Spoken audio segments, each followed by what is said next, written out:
समंदर के बीच बहुत सुंदर टापू था। चारों तरफ पानी से घिरा हुआ, हरियाली से लहलहाता एक सुंदर टापू, जहाँ छत्र कबीले के लोग रहते हैं। उसी कबीले में एक लड़की मिली अपने बाबा के साथ खुशी खुशी रहती थी। मिली बहुत चंचल और समझदार लड़की थी। उस टापू के एक छोर पर एक दानव रहता था, जो कि बहुत विशालकाय और ताकतवर था। उसे अपनी ताकत पर बहुत घमंड था। वो पूरे टापू पर अपना राज चाहता था और अपनी मनमर्जी करता था। बचाओ, बचाओ। टापू पर सब कबीले वाले दानव से छुटकारा चाहते थे। कबीले के लोग समुद्र से मछलियाँ पकड़कर अपना और अपने परिवार का गुजारा करते थे। समुद्र के किनारे मछलियाँ पकड़ने के बाद अब रोज जितनी मछलियाँ पकड़ो उसका आधा उस दानव को देना पड़ता है। आखिर कब तक ऐसा चलेगा पता नहीं। अरे भाई जल्दी चलो, दानव को मछलियाँ दे आते हैं, नहीं तो वो आफत आ जाएगी। भोलू और उसका साथी दानव के पास जाते हैं। दानव सो रहा होता है और डरते हुए मछलियाँ रखकर निकलने लगते हैं। दानव भोलू को पीछे से गले से पकड़कर उठा लेता है। बाप रे, आज बचा लो मुझे, कोई बचाओ।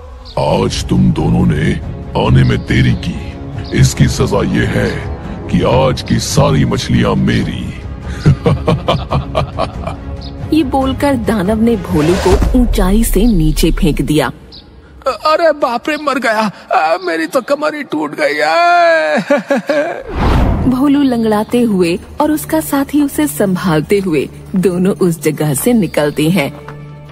सारे कबीले वाले मिलकर विचार करते हैं कि कैसे इस दानव से छुटकारा मिले। एक दिन सब कबीले वालों ने एक योजना बनाई। उस दानव को आज से कोई मछली नहीं देगा। वो खुद मछली पकड़ने नहीं जाएगा, क्योंकि वो पानी से डरता है और वो मछलियों की तलाश में जरूर निकलेगा। हम एक पिंजरे में कुछ मछलियां रख देंगे। जैसे ही वो मछली खाने पिंजरे में जाएगा, पिंजरा बंद हो जाएगा। जैसा कबीले वालों ने योजना बनाई, ठीक वैसा ही हुआ।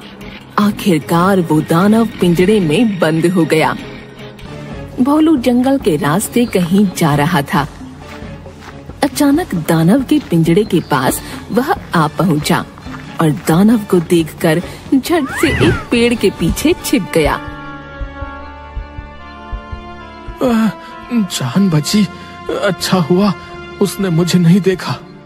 दानव ने भोलू को देख लिया था, बिल्कुल भोला बनकर। अरे भोलू भाई, आप यहाँ आए, बहुत खुशी हुई आपको देखकर।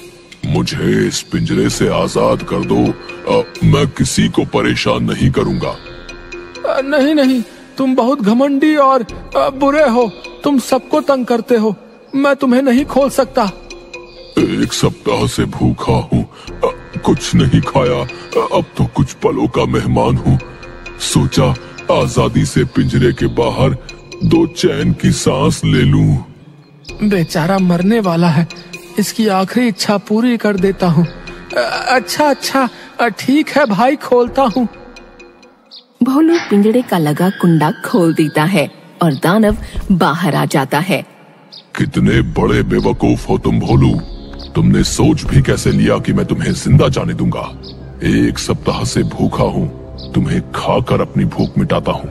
अरे ऐसा मत करो, मैंने तुम्हारी मदद की और तुम मुझे खाना चाहते हो, यह बुरी बात है। देखो मुझे जाने दो। चुप करो मूर्ख, मेरा आज का भोजन तो तुम ही हो। तभी वहाँ पर अचानक से मिली आ जाती है। अरे भोलू भैया, क्या हुआ? इतना क्यों घबराए हो? अरे मिली, अच्छा हुआ तुम आ गई। देखो ना, इस दानव की मैंने मदद की, इसे पिंजरे से बाहर निकाला और अब ये मुझे ही खाना चाहता है। मिली सारा माजरा समझ गई कि भोलू भैया ने गड़बड़ कर दी है। अरे भोलू भैया, आप भी क्या बात कर रहे हैं?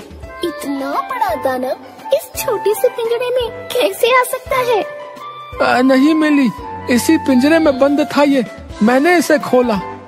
पर मुझे बताओ तो कि इतना सा ये पिंजरा है और दानव इतना बड़ा, भला कैसे बिताएगा इसमें? चुप करो तुम दोनों। एक तो भूख से बेहाल हो रहा हूँ, ऊपर से तुम दोनों की बकबक में इसी पिंजरे में बंद था। इस मूर्ख ने ही मुझे आजाद किया। चलो अब मुझे इसे खाने दो। अरे दानव जी, आप भी भोलू भैया की तरह बेवकूफी की बातें कर रहे हो। भला पिंजरे में आप कैसे आ सकते हैं? देखो मूर्खों, ऐसे बंद था मैं, ऐसे। इतने में मिली झट से पिंजरे का कुंडा लगा देती है। ये क्या किया तुमने? खोलो मुझे, बाहर निकालो मुझे। अब तुम बंद रहो इसी पिंजरे में। मिली और भोलू दोनों खुशी खुशी वहाँ से चले गए।